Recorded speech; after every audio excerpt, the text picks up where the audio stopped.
introduce you to the king. Yeah, let you know I ain't playing with you. I deserve a crown on me. Championship with motor rings. So here's what we know. We know that Kevin Durant is one of the most outspoken users of social media, and he replied to a fan who compared the current Sixers super team to the Warriors. This is what he said. It ain't close. Joel, MVP recently. Jaylen Brown, recent finals MVP. Tyrese Maxey, all-star the last 3 years. We know all that LeBron does. Klay Thompson, never an MVP candidate in nothing, 22 points a game. Draymond, 14 points a game, 7 rebounds, 6 assists. Steph, an MVP just like Joel was. I don't get how the Warriors team is better on paper. So then Klay Thompson responds, hey man, we good? You good? What are you using my government name for? Full firsty lasty, Klay Thompson, not MVP, KD said. And Slater, you covered that Warriors squad. Does Kevin Durant have a point in terms of what these two teams looked like on paper? The only point that he was correct on is that it isn't close. Now, he's incorrect on why it's not close and the team it isn't. I mean, one of the, the guy who didn't respond at all today was Steph Curry. How about him just saying, Steph and Joel Embiid at this stage of their career and that stage of Steph is equal? I mean, we're talking about Steph Curry was coming off 2 consecutive MVPs at the time, unanimous. We know what Joel Embiid's last few years have been like. But look, on here, these are the ages of when Kevin Durant made the decision to leave and when LeBron did. And I think the main one, Kevin Durant's 27 at the time. LeBron James is 41.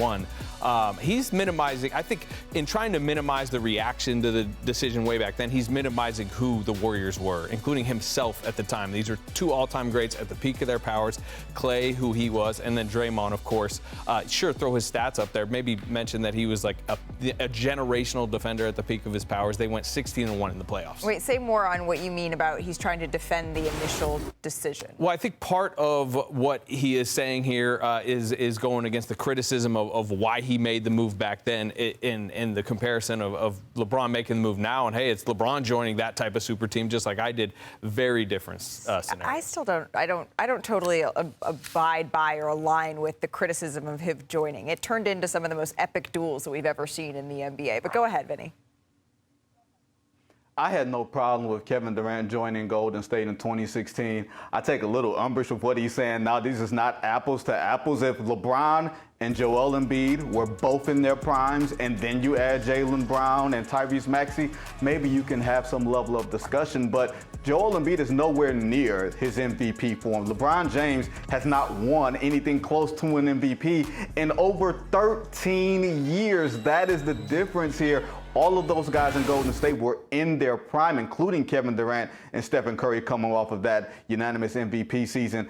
You can see that Kevin Durant is still very sensitive to the criticism that he's received at that point and everything that's happened since then. So whenever he gets a chance to take a shot, he's going to take a shot, including that Klay Thompson. Klay Thompson is just out there chilling on his boat with his dog. How did he catch a stray?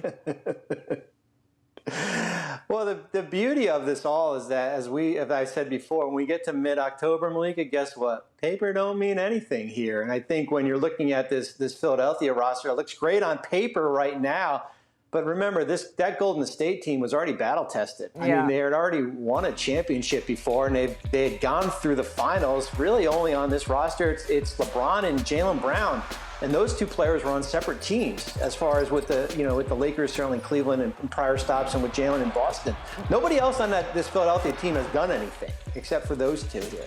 Andre Iguodala also on that team, 32 years old at the time. It's also relevant, I would say. Andre Iguodala. Well, Bobby, on August 4th, that's all we got is the paper. On August 4th, it's all about what teams are looking like on paper. And this Philadelphia team, I mean, they do look incredibly talented. It's just there's all of these asterisks of health, and there's only one ball and all of these things. I'm of the belief, though, Slater, that this is all going to gel for Philadelphia. I don't know if, as we started this show with VJ Edgecombe saying it's championship or bust, if that's going to come to fruition in year 1, but I'm a believer in this team.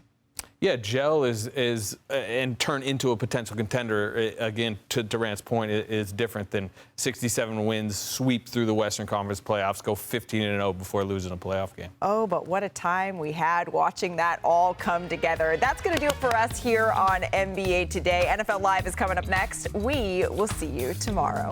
Wanna